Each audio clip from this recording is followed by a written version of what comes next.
नमस्कार, स्वागत छ कार्यक्रममा। म सङ्गम बानिया। दर्शकहरू, हामी एउटा डुङ्गाबाट नेपाली भूभाग सुस्ताको भ्रमण गर्दैछौँ, जसका लागि यति बेला करिब 6:30 बजेको छ र हामी यो यात्रा नारायणी नदीको यो भागबाट सुरु गर्दैछौँ, जहाँ आम मानिसहरू दैनिक जीवन यसै गरी चल्छ। जुन डुङ्गाबाट उनीहरू सुस्ता पुग्छन् र सुस्ताबाट डुङ्गैबाट आफ्नो जीवन जोखिमपूर्ण रूपमा बिताइरहेका छन्। र एउटा साँझ हामी पनि यही डुङ्गामा छौँ र इस्यु अफ द डे आजको यो डुङ्गाबाट हामी तयार गरिरहेका छौँ। दर्शकहरूलाई जानकारी गराउनु पर्ने कुरा के छ भने करिब 20 मिनटको यात्राको डुङ्गाको यात्रा गरेपछि मात्र नेपाली भूभाग सुस्ता पुगिन्छ। जुन सीमा मिचिएको घाउ नेपालमा बारम्बार उठिरहेको छ र आम मानिसहरू यसै गरी डुङ्गाको शास्तिपूर्ण यात्रा गरिरहेका छन्। त्यही यात्रामा आज हामी छौँ र एउटा साँझमा यो कार्यक्रम तयार पार्दै गर्दा तपाईँहरूलाई हामीले देखाइरहेको यो दृश्य सुस्ता हिँड्दै गर्दाको दृश्य हो र हामी सुस्ता जान खोजिरहेका छौँ यो नारायणी नदीबाट। र नारायणी नदीमा यसरी ठुल्ठुला डुङ्गाहरूको व्यवस्था गरिएको छ र आम मानिसहरू सुस्तामा यसै गरी जाने गर्दछन्, जसको दृश्य र सँगै हामी तपाईहरूलाई सुस्तासम्मको यात्रा गराउनेछौँ आजको यो कार्यक्रममा। यो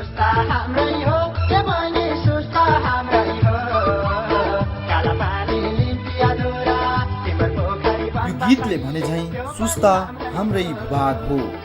नारायणी नदीको त्यो पल्लो छेउमा देखिने भूभाग सुस्ता हो र यससम्म जान मानिसहरूलाई निकै गाह्रो हुन्छ। नारायणी नदीमा डुङ्गाको सहाराले आम मानिसहरू सुस्ता आउ जाउ गर्छन् र त्यही डुङ्गामा एक दिन हामी पनि सुस्तातर्फ लाग्दैछौँ। सुस्ता हाम्रै हो ए बहिनी, सुस्ता हाम्रै हो। काला पानी लिम्पिया धुरा टिम्बर पोखरी बनबासाहिले त्यो पनि हाम्रै हो। सुस्ताको यो पीडा सरकारले अझैसम्म सुन्न सकेको छैन, जसका कारण नारायणी नदीमाथिको यो जोखिमपूर्ण यात्रा वर्षौँदेखि सुस्तावासीले गरिरहेका छन्, जुन आज हामी गरिरहेका छौँ। सुस्ता हाम्रै हो के भने सुस्ता हाम्रै हो। काला पानी लिम्पिया धुरा टिम्बर पोखरी बनबासाहिले त्यो पनि हाम्रै हो। करिब 300 घरधुरीका 3200 भन्दा बढी नागरिकहरू भएको ठाउँ हो सुस्ता। तर त्यहाँ जान आम मानिसलाई निकै हम्मे पर्छ। नेपाली भूभाग भएर जाने बाटो यही डुङ्गाको सहारा हो र नारायणी नदीमाथिको यो जोखिमपूर्ण यात्रा गर्दै दैनिक मानिसहरू आउ जाउ गर्छन्। सुस्ताको त्यो भूभागसम्म पुग्न आम मानिसलाई निकै गाह्रो हुन्छ र त्यही गाह्रो, अप्ठ्यारो र एक रातको यात्रा हामी तपाईँलाई देखाउँदैछौँ इस्यु अफ द डेको यो श्रृङ्खलामा। दर्शकहरू, यो एउटा दृश्य जुन दर्दनाक दृश्य हो र मोटरसाइकल पनि यसरी डुङ्गामा राखेर सुस्ता लैजानुपर्ने बाध्यता नेपालीहरूलाई रहेको छ। नेपालको भूभाग जो नेपालबाट अलग छ र नेपालबाट सम्बन्ध विच्छेद जस्तै रहेको अवस्थामा रहेको त्यो भूभागमा जान यसरी सर्वसाधारणहरू मोटरसाइकलहरू डुङ्गामा राखिरहेका छन् र त्यही दृश्य हामी यो क्यामेरामा यति बेला कैद गरिरहेका छौँ। एक साँझ हामी यो सुस्ता यात्रामा छौँ र तपाईँहरूलाई पनि यो सुस्ता यात्रा गराउने कोसिस गरिरहेका छौँ र आम मानिसहरूको दैनिकी र दिनचर्या यसै गरी बित्छ, जस्तो यो दृश्यमा तपाईँ देखिरहनु भएको छ। डुङ्गामा यसरी खाद्यान्न सामग्री मात्र होइन, मोटरसाइकल पनि आम मानिसहरूले लैजानु पर्ने बाध्यता छ र जोखिमपूर्ण यात्रा छ। यो एउटा जोखिमपूर्ण यात्राको दृश्य हामी तपाईँलाई देखाइरहेका छौँ, जुन यो नारायणी नदीको दृश्य र नारायणी नदीमाथि यसरी डुङ्गाबाट मोटरसाइकल, साइकल लगायत खाद्यान्न सामग्रीहरू लिएर एक रात हामी सुस्तावासीसँगै यो यात्रा गरिरहेका छौँ र कति गाह्रो छ एउटा मोटरसाइकल राख्नका लागि। यो दृश्य हामी तपाईँलाई देखाइरहेका छौँ, जुन दृश्यमा एउटा मोटरसाइकल राख्न कति गाह्रो छ। आम मानिसको जिन्दगी सुस्तामा कसरी बितिरहेको होला, त्यहाँको जिन्दगी, जीवनस्तर र त्यहाँका मानिसहरूको सोचाइ कस्तो छ नेपालप्रति र यो देशप्रति हामी त्यो देखाउनेछौँ। र यो दृश्य एक दृश्य हामी खिच्दै अगाडि बढिरहेका छौँ र एक साँझको दृश्य जहाँ मोटरसाइकलमा यसरी डुङ्गामा हालिन्छ, आम मानिसहरू डुङ्गामा बस्छन्, खाद्यान्न सामग्री डुङ्गामा राखिन्छ र डुङ्गा यात्रा जुन जोखिमपूर्ण यात्रा नारायणी नदीमाथिको जोखिमपूर्ण यात्रा हुँदै सुस्तातर्फ लाग्ने क्रममा छौँ हामी र मानिसहरू यसरी डुङ्गामा बसिरहेका छन् र डुङ्गालाई डुङ्गा चलाउने दाइले यसरी अब हामीलाई अगाडि बढाउन खोजिरहेका छन् र हामी अगाडि बढ्ने कोसिस गरिरहेका छौँ र हामी नारायणी नदीको यात्रा डुङ्गा मार्फत गर्ने कोसिस गरिरहेका छौँ र डुङ्गा मार्फत हामी लाग्दैछौँ सुस्ता जहाँ नेपाली भूभाग मिचिएको छ, जहाँ नेपालको स्वाभिमान बारम्बार दुखिरहेको छ र आम मानिसहरूमा स्वाभिमानप्रतिको इमानप्रतिको प्रश्न गरिरहेका छौँ र एक रात यो डुङ्गा यात्रा हामीसँगै हुनुहुन्छ तपाईँ। हामी यहाँको एक दृश्य एक साँझ यो साँझको अवस्थामा डुङ्गा चढिरहेका छौँ र दृश्य पुरै अँध्यारो भइसकेको छ। यो अन्धकारको बिचमा हामी डुङ्गा यात्रामा छौँ। आम मानिसहरू यसरी डुङ्गामा पानी फालिरहेका छन्। पानी भरिएपछि डुङ्गाको अवस्था कस्तो होला? डुङ्गामा पानी भरिएको छ र डुङ्गाको पानी हाम्रो यो यात्रा अब सुस्ता गाविसतर्फ अगाडि बढ्दैछ, जुन गाविस थियो कुनै बेला कुनै समय र लाल पूर्जा थियो आम मानिसहरूसँग, तर आज त्यो एउटा आधी ओडामा सीमित हुन पुगेको छ। त्यही भूभाग जो नेपालबाट करिब करिब छुटिएको जस्तो लाग्छ। आम मानिसहरूको अनुभूति र यसरी डुङ्गामा पानी भरिएपछि आम सर्वसाधारणहरू पानी फ्याँक्दै अगाडि बढ्दैछन् यात्रामा। हामी यो यात्रा तपाईँलाई एक साँझसँगै गराउँदैछौँ र यो यात्रामा तपाईँलाई हामी सँगै लैजानेछौँ र सुस्ता कति समयपछि पुगिन्छ हामीलाई यो कौतूहलता छ। सुस्तामा के छ त्यो कौतूहलता हामीसँग छ र एउटा दुःखदायी जिन्दगी, दुःखदायी सम्भावना र दुःखदायी अवस्था, दर्दनाक अवस्था सुस्तावासीको कि जहाँ मानिसहरू यसरी जोखिमपूर्ण यात्रा गर्न बाध्य छन्। नारायणी नदीमाथि जोखिमपूर्ण यात्रा गर्दै मानिसहरू साइकल, खाद्यान्न सामग्री लगायत नेपालको भूभाग पुग्नका लागि करिब 20 मिनटको डुङ्गा यात्रा गर्नुपर्ने जानकारी हामीले पाएका छौँ र मानिसहरू यसरी डुङ्गा यात्रामा हामी सँगै छौँ र सँगै तपाईँलाई यो यात्रा गराइरहेका छौँ। दर्शकहरू, हामी यो कार्यक्रम तयार गर्दै गर्दा सुस्ता गाविसतर्फ अगाडि बढिरहेका छौँ। दर्शकहरू, हामीसँग यहाँ डुङ्गा चालक हुनुहुन्छ। यहाँ कति समय लाग्छ सुस्ता जान, कस्तो छ अवस्था, त्यसबारे जानकारी गराउन हामीसँग एकजना डुङ्गा चालकहरू हुनुहुन्छ। हामी उहाँलाई डुङ्गा चलाउँदै गर्दाको अवस्थामा कुराकानी गर्न गइरहेका छौँ। स्वागत छ तपाईँलाई। तपाईँको नाम? मेरो नाम राजकुमार चौधरी। कति वर्ष भयो डुङ्गा चलाउन थालेको तपाईँले? 5 वर्ष। कस्तो छ सुस्तामा? कति मान्छेहरू आउटजाउट गर्छौँ एक दिनमा? एक दिनमा 100-200 जना मान्छे आउटजाउट गर्छन्। कति समय लाग्छ यहाँबाट सुस्ता जानको लागि? जानको लागि आधा घन्टा अनि आउँदाखेरि 2 घन्टा 2.5 घन्टा लाग्छ। कति लाग्छ मान्छेहरूलाई? यो भाडा कस्तो छ, के छ? भाडा त 5 रुपियाँ हो। 8 रुपियाँ भनौँ। 8 रुपियाँ लाग्छ। कस्तो छ जिन्दगी? कस्तो जोखिमपूर्ण यात्रा नारायणी नदीमाथि कतिको जोखिमपूर्ण छ? जोखिम त बहुत छ। यहाँको मान्छेलाई दुःखी छन्। नेपाली भूभागमा जाँदाखेरि है, नेपालमा जाँदाखेरि लाग्दैन तपाईँको मन दुख्दैन यस्तो अवस्था देख्दा? यस्तो अवस्थामा देख्दाखेरि त मन दुख्छ। अब के गरौँ, केही कोसिस छैन। कति वर्षदेखि मान्छेहरू यस्तो यात्रा गरिरहेछ? यस्तो यात्रा त मेरो त जन्म भएकै थिएन। त्योभन्दा अगाडि भन्दा यो आउटजाउट गरिरहेछन्। गाह्रो छ होला नि डुङ्गा चलाउन? गाह्रो छ। कतिको गाह्रो हुन्छ अथवा बर्खाको बेलामा कस्तो हुन्छ तपाईँको अनुभव अलिकति बताइदिनुहोस् न। बर्खाको बेलामा त त्यो 2-3-4 घन्टा लाग्छ। अब हामी सुस्ता कति जाँदाखेरि डर पनि लाग्छ बर्खा बेलामा। अहिले अब हामी सुस्ता कति समयमा पुग्छौँ? अहिले आधा घन्टा लाग्छ। दर्शकहरू, हामी ठाडी घाटबाट नारायणी नदी हुँदै अगाडि बढिरहेका छौँ र एक रात तपाईँलाई यो डुङ्गा यात्रा यसै गरी गराइरहेका छौँ। जुन रातमा हामी आम मानिसहरूसँगै सुस्ता यात्रामा निस्केका छौँ र नारायणी नदीको यो जोखिमपूर्ण यात्रामा तपाईँहरू सँगै हुनुहुन्छ र हामी तपाईँलाई यो एक दृश्य देखाइरहेका छौँ जहाँ डुङ्गा चालकहरू यसरी डुङ्गा चलाइरहेका छन् र करिब आधी घन्टाको समय लाग्ने उनीहरूको भनाइ छ र यो जानको लागि मात्रै, सुस्ता जानको लागि मात्रै यो आधा घन्टाभन्दा बढी समय लाग्ने उनीहरूले बताएका छन् र हामी सुस्तातर्फ लागिरहेका छौँ र आम मानिससँगै जसको सवारी साधन साइकल, मोटरसाइकल लगायत खाद्यान्न सामग्री बोकेको एउटा डुङ्गामा हामी यात्रा गरिरहेका छौँ। दर्शकहरू हामी सुस्ता जाँदैछौँ र सुस्ता यात्रामा यो डुङ्गामाथि हामी यात्रा गरिरहेका छौँ। देखिरहनु भएको छ यहाँ पानीको दृश्य। हामी अगाडि पानी छ, डुङ्गामा पानी भरिएको थियो। एकजना भाइले पानी निकालेपछि यहाँ केही साम्य भएको छ र हामी यो डुङ्गामा उभिएर यो कार्यक्रम तयार पारिरहेका छौँ र हामी नेपाली भूभाग सुस्तातर्फ लागिरहेका छौँ। एकजना सर्वसाधारण हुनुहुन्छ, हामी उहाँलाई सोध्छौँ कि तपाईँ यो जुन डुङ्गाको यात्रा कतिको जोखिमपूर्ण छ? अब जान्नैले मान्नु न, अब डुङ्गामा बसेर के हुन्छ कोही ठेकानै छैन। पानीमा छौँ, जान पनि जान सक्छ। अब नेपाल सरकार एउटा गाउँको लागि पुल पनि यस्तो यस्तो भन्छन्। अब इन्डियाबाट गएपछि भन्छन् कि चोरहरू हुन् सुस्ताको मान्छेहरू, यस्तै अब जान जोखिममा ढालेर यतैबाट जानु हामीलाई सजिलो पर्छ। अब चोर बनाउँछन्, त्योभन्दा राम्रो त हामी डुङ्गामा जानै राम्रो छ। कति वर्षदेखि यस्तो यात्रा गर्न थाल्नु भएको, कति भयो? अब मैले जन्मै यहीँ भयो त अब जन्मैदेखि मान्नु न।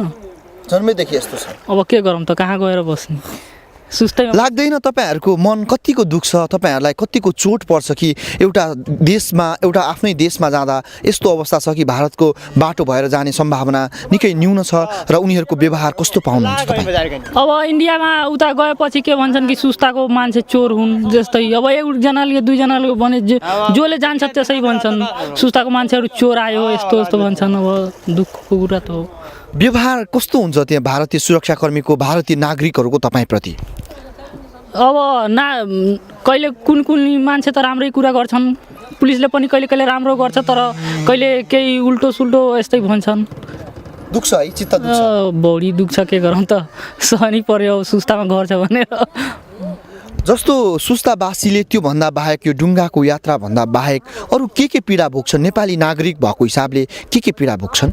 अब हामी त जन्मैदेखि पढ्न पनि बाहिर गएर पढ्ने मिल्छ। गाउँमा स्कुलै छैन, 5 स्कुल छ।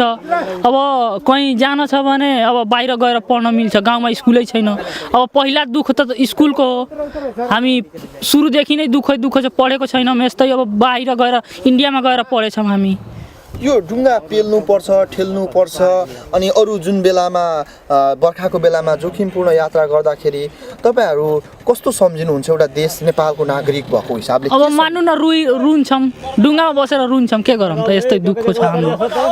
यो कार्यक्रम जसले हेरिरहनु भएको छ उहाँहरूलाई अथवा नेपालको जुन सरकारी निकायहरूप्रति तपाईँ के भन्न चाहनुहुन्छ? सरकारी निकाय हामी उताबाट आफ्नो गोरु र केही किनेर लाउँछौँ। इन्डियाको चोर त भन्दैछन्, नेपालको पनि पुलिस यस्तै भन्छन् कि सुस्ता गोरु लाछन्, तिनीहरू चोर हो, सुस्ता लाएर बेच्छौ, इन्डिया पठाउँछ, यस्तै यस्तो भन्छ। नेपालको मान्छेहरू भन्छन् कि सुस्ता इन्डिया हो। नेपालैको मान्छे जुन पढे लेखेको मान्छे भन्छन्, पुलिस कर्मीहरू भन्छन् हाम्रो नेपालको कि सुस्ता त इन्डिया हो।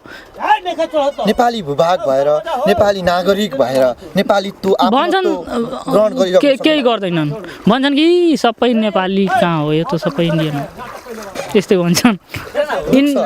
बढी दुख्छ। नेपालको त मान्नु न, हामी नेपाली हौँ, फेरि नेपालको मान्छे नै भन्छन् कि तिमी इन्डियन हुन्, त के गरौँ, दुख्छ, बहुत दुख्छ, तर सहनै पर्छ, गाह्रो छ। यसरी दर्शकहरू यो डुङ्गाको यात्रामा छौँ र डुङ्गाको यात्रामा फेरि यो डुङ्गा कतै गएर ठोकिएको छ माटोमा र फेरि डुङ्गा ठेल्दै हुनुहुन्छ यहाँ दाइहरू र हामी यो कार्यक्रम तपाईँलाई देखाउँदै गर्दा, तयार पार्दै गर्दा यो यात्रा जोखिमपूर्ण यात्रा छ। यहाँ सुनिरहनु भएको छ यात्राको अवस्था र मानिसहरू यसरी ठेलिरहेका छन्। यो दृश्य तपाईँलाई देखाइरहेका छौँ र डुङ्गाको यात्रा हामी त्रिवेणीबाट सुस्तातर्फ गइरहेका छौँ र सुस्ता अगाडि बढ्दै गर्दा, सुस्तामा जाँदै गर्दाको एउटा पीडा, एउटा साँझमा जहाँ जुन टह लागिरहेको छ आकाशमा तपाईँ देख्न सक्नुहुन्छ।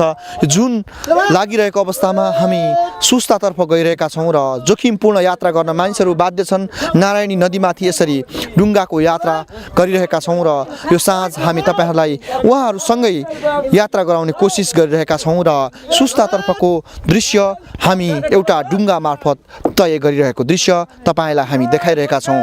आम मानिसहरूको जिन्दगी यस्तो दुःखदायी पूर्ण रूपमा बितिरहेको छ। गुनासो छ कि राज्यप्रति राज्यले केही गरेन, राज्यले गर्यो त नागरिकता दियो, त्यसपछि हामीलाई केही भएन। आम मानिसको अवस्था दुवैतर्फ यसरी डुङ्गा ठेल्नुपर्ने बाध्यता छ र यो बाध्यताको बीच हामी यात्रा गरिरहेका छौँ र डुङ्गामा सुस्तातर्फ जाँदै गर्दा पाएको दुःख र पीडा देखाइरहेका छौँ। यहाँ कस्तो आवाज सुनिएको छ त्यो आवाज सुन्नुहोस् अब।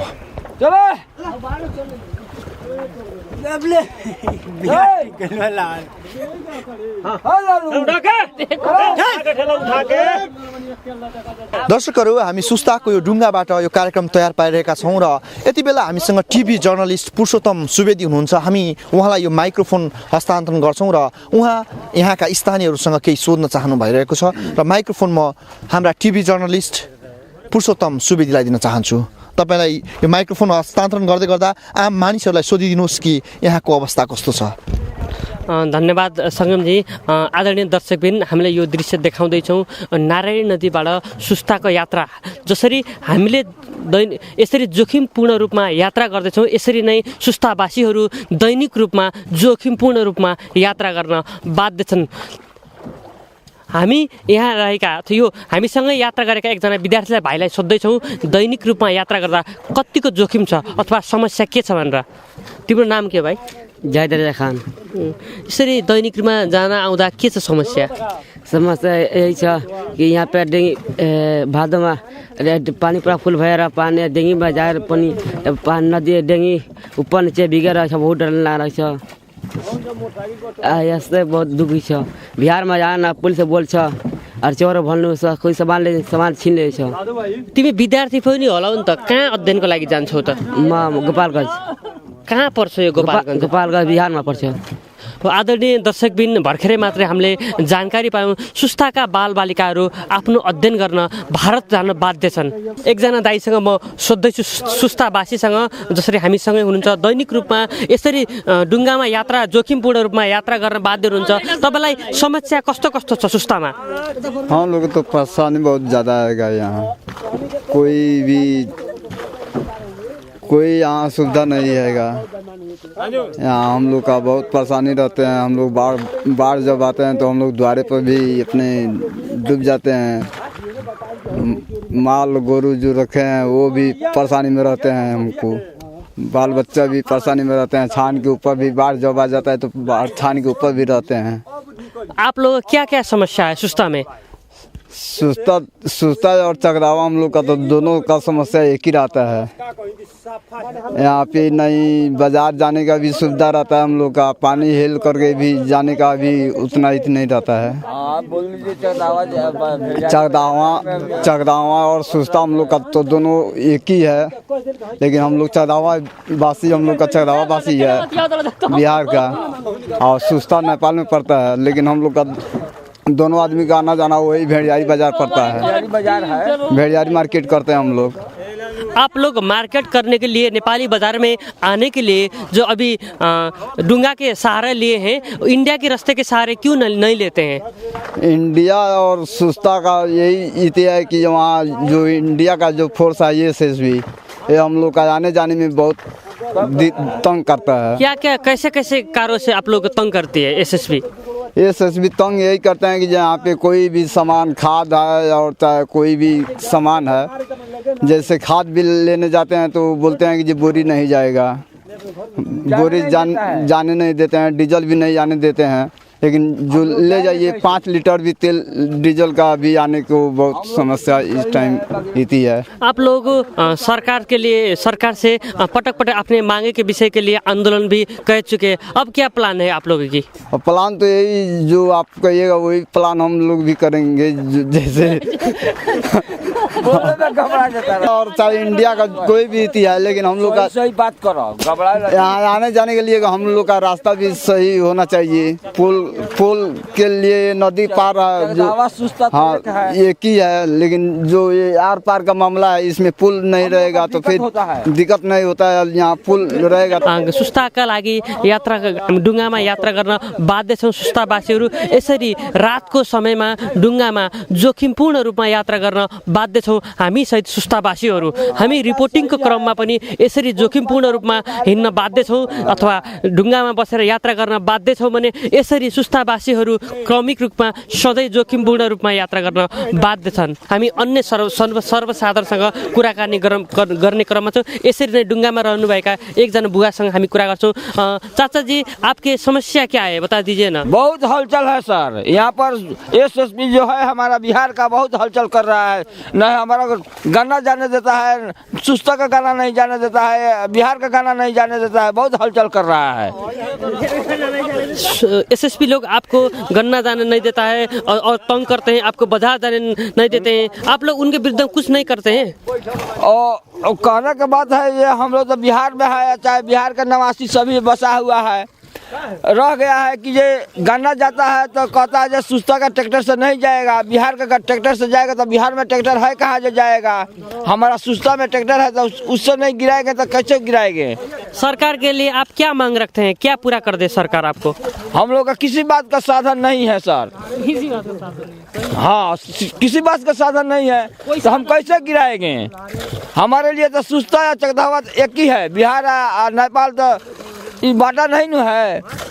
यहाँ का जनता हम सब एक ही है। आदरणीय दर्शकबिन, यो दृश्य हो एकजना यो डुङ्गा चालकले यसरी डुङ्गालाई तार्दै हुनुहुन्छ अथवा नारायण नदीमा डुङ्गालाई तारेको दृश्य हो। यसरी स्थानीयवासीहरूले दैनिक रूपमा आफूहरूले नै डुङ्गा चलाएर आफूहरू पुनः सुस्ता पुग्ने गरेका छन्। यसरी जोखिमपूर्ण रूपमा यात्रा गर्न बाध्य छन्। आफ्ना खाद्यान्न लिएर दैनिक रूपमा जाने आउने क्रम छ सुस्तावासीको।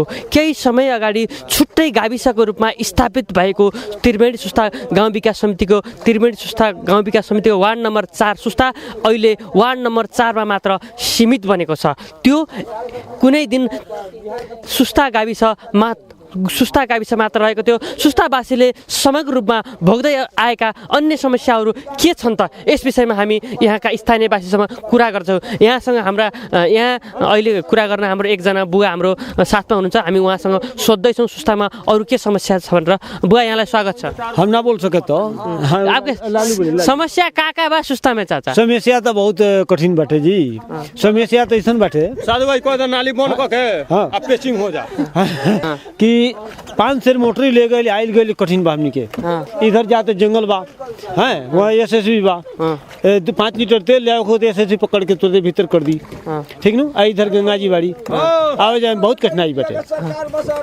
वास्तवमा दर्शकबिन, उहाँहरूले के भन्नुभयो भने आफ्नो माल सामान भारतीय बजारबाट ल्याउन एसएसबीले गाली गर्छन् अथवा दुर्व्यवहार गर्छन्। एकापट्टि यहाँ त हुँदै हुनुहुन्छ अथवा डुङ्गा चलाउँदै हुनुहुन्छ। यसरी कति समय भयो तपाईँले नियमित रूपमा डुङ्गा चलाउँदै आएको? बस आधा घंटा। कितना आधा घंटा लगी? हाँ, आधा घंटा। सुस्ता में का समस्या बा? सबसे समस्या यही बा कि जो रास्ता है जो बनता आ पेचिंग होता, ओसे बढ़िया नदिया पेचिंग होई तो हमनी के जमीनों बची तो ऊ कोयले का होई, कुछ ना होई।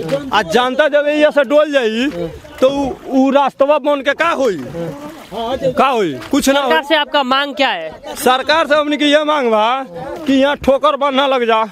दूसरा बात, पुल बन जा, सबसे बढ़िया ये हमनी के बा। जमीन के लाल पुर्जा हो जा, नापी जोखी हो जा कि हमनियों को ऐसे कमाई जा खाई जा। हाँ, बस यतने बा। आदरणीय दर्शकबिन, सुस्तावासीले नापी नक्सा हुनुपर्ने, लाल पूर्जा पाउनुपर्ने, त्यस्तै नारायण नदीमा झोलुङ्गे पुल निर्माण हुनुपर्ने लगायतका माग राख्दै पटक पटक आन्दोलन गर्दै आए पनि उनीहरूको आन्दोलन निरर्थक मात्र बन्दै आएको छ। उनीहरूको आन्दोलनले कहिल्यै पनि सार्थकता पाउन सकेको छैन। हम लोग बचपन से अब तक सरकार हमारे यहाँ 1 पैसा का भी लगानी नहीं लगाया। अब 2062 से हम लोग जब लड़ रहे हैं, हमारा ज़मीन अतिक्रमण हुआ, इंडिया हमारा सारा ज़मीन यहाँ से ले लिया है। यहाँ से ये टोटल ले लिया, पुराना बस्ती हम लोगों का वहाँ था। अब जब सरकार के पास हम लोग पटक गए, बुटवल गए, परासी गए, काठमांडू गए, फिर आगे हम लोग पोखरा गए, सरकार हमारा सुनवाई नहीं किया। न करने की वजह से हम लोगों को तमाम परेशानी है। अभी फ़िलहाल बहुत जल्दी हम लोगों को ठोकर की ज़रूरी है। ठोकर न होने से बिहार तो अतिक्रमण कर ही रहा है, अब नदी अतिक्रमण कर रहा है और तमाम परेशानी है। आप लोग आए हैं तो इत्मीनान के साथ कल हम लोग बात करेंगे आपसे। इतना ही बात करने से तो काम चलेगा नहीं है। उधर से आने में आधा घंटा 20 मिनट लगता है। अभी नदी जैसे सूख गया, अब परेशानी क्या है, जगह जगह जो टिकता आ रहा है, रुकता आ रहा है डेंगी, घंटा भी लगता है, आधा घंटे में भी लगता है और जाने में 1.5 घंटा पौने 2 घंटा समय लगता है। इस टाइम में ये आने जाने में हम लोगों का समस्या है। सरकार से हम लोग 2064 में गए थे, जब अभी राष्ट्रपति शासन था ज्ञानंद जी के पाला में, तो उस टाइम में गृह मंत्री थे हमारे नवलपरासी के नाम दान बहादुर शाही। पुल उन्होंने पास किया। अभी हम लोग काठमांडू ही डेलीगेशन में थे, तब इनको गृह मंत्री से पद से उतार दिया गया, वो हमारा ख़त्म हो गया। फिर कमल बहादुर बैठे थापा। कमल बहादुर थापा तो अपने पद के पर थे तो यहाँ नहीं आए, पद से जब उतर गए तब यहाँ आए तो हम लोगों को वचन दिए कि सुस्ता का ज़मीन हम हैराने नहीं देंगे। ये हमारा सुस्ता का ज़मीन हमारा माटो है, ये हमारा माँ है। अगर हम गलती करेंगे तो अपने माँ के साथ गलती करेंगे। ऐसे तमाम लोग आए और आ कर के हम लोगों को आश्वासन देते रहे कि हम सुस्ता की ज़मीन हैराने नहीं देंगे। सब लोग बचाने का वचन दे के गया। अब देखिए आगे चल कर के लोग क्या कर रहे हैं। यसरी दर्शकहरू जोखिमपूर्ण यात्राको एउटा संस्करण सकिएको छ र करिब आधी घण्टाको समयपछि हामी यो सुस्ता गाविसमा प्रवेश गर्न खोजिरहेका छौँ र आम मानिसहरू यो बाटो झरिरहेका छन्, ढुङ्गा बाटो, र शास्तिपूर्ण जिन्दगी आम मानिसहरूको देखाइरहेका छौँ र दृश्यमा देख्न सक्नुहुन्छ मानिसहरू यसै गरी जोखिमपूर्ण यात्रा गर्दै आफ्नो गन्तव्यतर्फ आइरहेका छन्। र यसरी गन्तव्यतर्फ आएको वर्षौँ भइसक्यो कि भारत सरकारले उता एसएसबीको उस्तै ज्याजती सहनुपर्छ सुस्तावासीले, र यहाँ जोखिमपूर्ण यात्रा गर्नुको उनीहरूसँग विकल्प छैन। त्यसमध्येको एउटा विकल्प हामी पनि ढुङ्गा यात्रा गरेर अगाडि बढिरहेका थियौँ र हामी करिब करिब यो ढुङ्गा यात्रा अन्त्य गर्ने तर्फ आइरहेका छौँ। दर्शकहरू यसरी सुस्तावासी वर्षौँदेखि यसरी यो जोखिमपूर्ण यात्रा गरिरहेका छन्, तर सरकारले अझैसम्म सुनेको छैन कि उनीहरूको माग के हो, सम्बोधन के गरी गर्न सकिन्छ। यसै गरी जोखिमपूर्ण यात्रा गर्दा आम मानिसहरूको जिन्दगी निकै जोखिममा छ र सुस्तावासीहरू जोखिमपूर्ण यात्रा वर्षौँदेखि गरिरहेका छौँ। कम्तीमा सरकारले यसलाई सम्बोधन गरोस् र यस्ता समस्या नहुन दिन सरकारले भारत सरकारसँग समन्वय गरी अगाडि बढ्न सकियो भने यसले निश्चय पनि सुस्तावासीलाई केही राहत दिन सक्नेछ। यही अपेक्षा र आशाका साथ आजको कार्यक्रम यति नै। हामीलाई बिदा दिनुहोस्। नमस्ते।